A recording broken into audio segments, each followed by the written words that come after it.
Faute de gouvernement, le syndicat agricole majoritaire, la FNSEA, et ses alliés des JA, des jeunes agriculteurs, ont présenté hier leur projet de loi agricole. C'est vrai qu'on n'est jamais mieux servi que par soi-même. Oui, ils demandent aux parlementaires de s'en saisir le plus rapidement possible.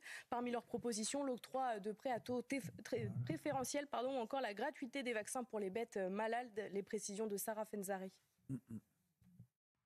Faute de gouvernement, les syndicats agricoles perdent patience.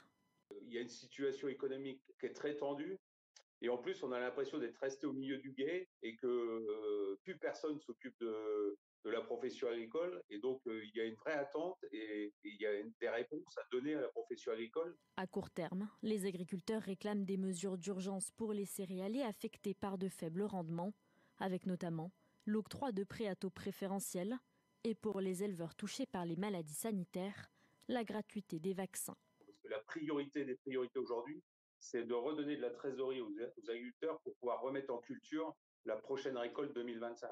Et puis la situation sanitaire dans l'élevage nous inquiète avec des éleveurs ovins aujourd'hui qui ont des pertes de l'ordre de 20 à 30% aujourd'hui dans les animaux suite à la fièvre catarrhale ovine. D'autres éléments ont été rajoutés au texte bloqué au Sénat. Les syndicats ont aussi donné corps à de vieilles revendications, en formalisant le principe, pas d'interdiction de pesticides sans proposer de solution.